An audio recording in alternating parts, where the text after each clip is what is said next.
I'm a professor at the University of Wisconsin, and I've worked at Sardis since 1979.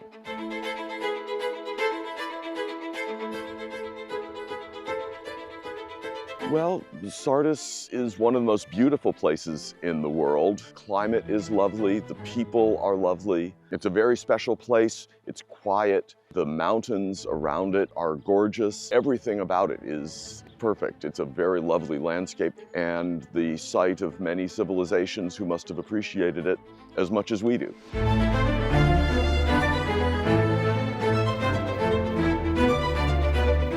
We're in the ancient synagogue of Sardis now, which is the largest synagogue of the ancient world that we know of. It was built in the 4th century AD after the decline of paganism, after the Roman emperors like Constantine declared that pagan cults should be outlawed. And in that context, the Jews of Sardis took part of the Bath Gymnasium complex and converted it into a synagogue. Exactly how this happened, we don't really know, but they paved it with 1,200 square meters of mosaics and with a columned hall, as you can see here. Sardis has been the site of excavations since the 19th century. In the early 20th century, Osman Hamdi Bey, the director of the Istanbul Archaeological Museum, invited an American professor to begin excavations here in 1910. And Professor Butler excavated here between 1910 and 1914 and excavated the Temple of Artemis outside the city walls.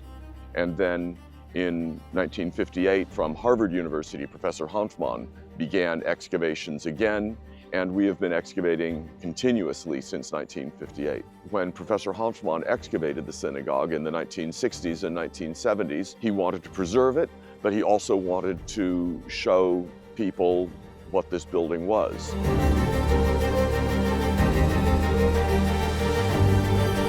This created a problem, in a way, when this building was discovered in the 1960s, because the mosaic pavements, if left in place, would have simply deteriorated. But the mosaic building is larger than the Montesquieu Museum, and so they couldn't be lifted and transferred to the museum. So Professor Hanfmann decided to lift all the mosaics and back them in cement and restore them to their original position, making this building sort of an open-air museum. And it stayed that way for about 50 years or more, open to the sky and to the weather and to visitors.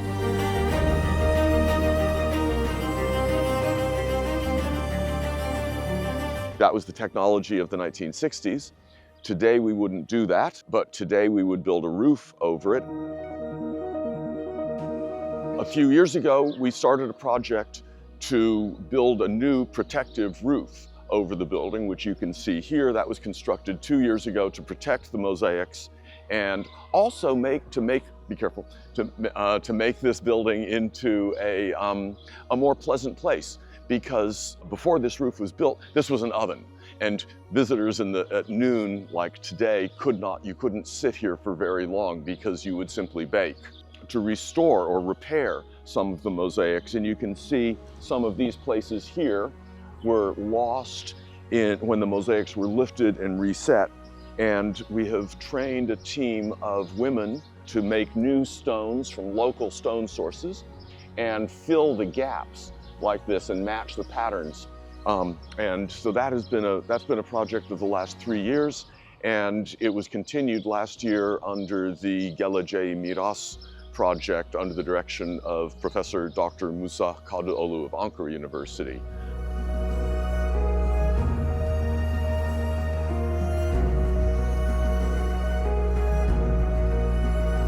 There was a combination bath and gymnasium. The palestra, the open area behind us here, was a place for sport, but also for gatherings, for public gatherings. And in the marble court behind us with all the columns, we see, for instance, written in small letters on the floor, places for different groups of people in the city to gather for festivals and for public events. One thing that you can see is the inscriptions. Each panel, or many of the panels, had inscriptions in the middle which record who it was who paid for this panel to be paved in mosaic. And some of them are very colorful and very fancy. This is a particularly fancy one with lots of colors, and the person who financed it probably donated a lot of money. Other panels are much simpler and have fewer colors, simpler patterns, and maybe would have the person offered sort of less financing.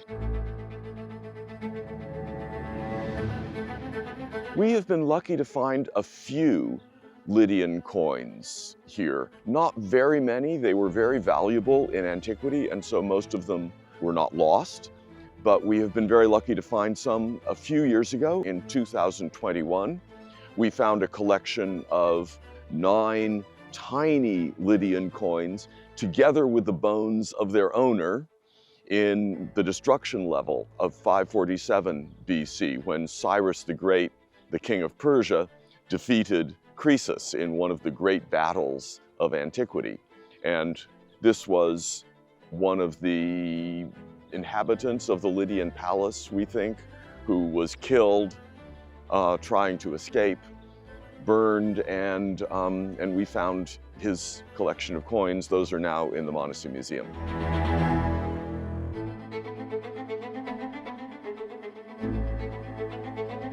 Coinage changed many things, and before coinage, it was necessary to exchange things of equal value. So you could, if you wanted to buy a sheep, you could give someone a certain quantity of silver, and that had to be equal.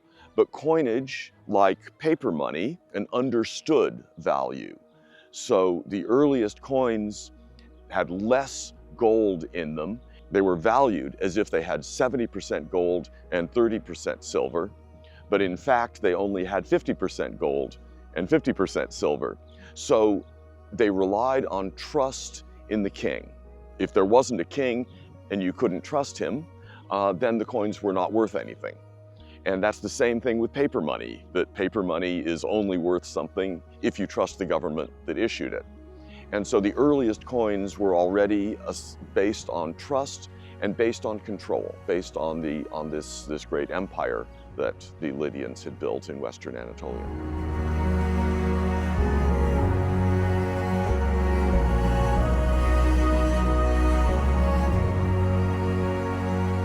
Well, we find material from all over the Mediterranean at Sardis. We find pottery imported from Italy. We find marble imported from all over Anatolia and Greece.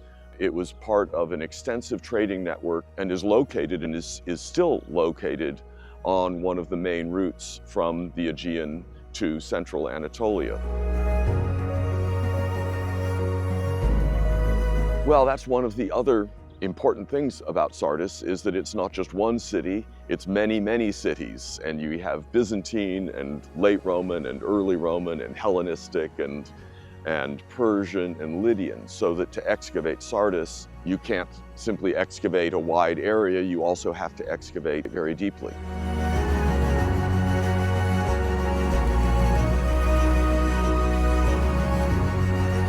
These lions and table and so forth, the originals of these are in the Monastery Museum. These are copies from the 1960s. These were antiques when they were built into this building. The lions, there's another pair of lions over there, and other things probably come from the Temple of Cybele, who was the local Anatolian goddess, the local Lydian goddess, and exactly how the Jews came to own the spolia from the Temple of Cybele, again, we don't really know. But much of this building was built out of the remains of the Temple of Cybele, which must have been torn down at this time, and then its stones simply reused in the building.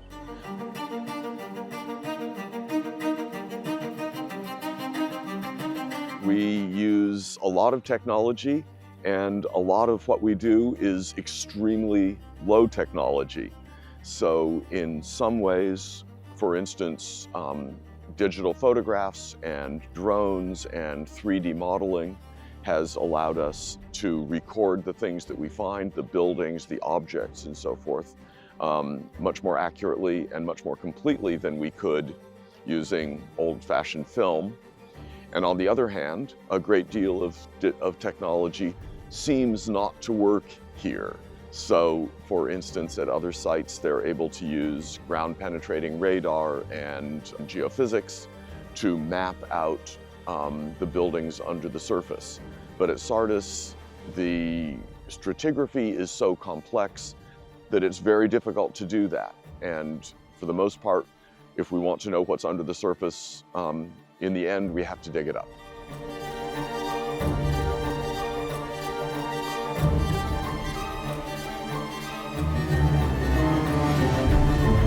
Well, this is one of the things I like most about archaeology, is that you see things that belonged to the people who did not write history. So we see history from mostly men's point of view, but in archaeology we excavate kitchens, we excavate children's materials, we excavate things that were worn by women, that were exchanged by women, that were valued by them. And that's something that we are particularly interested in.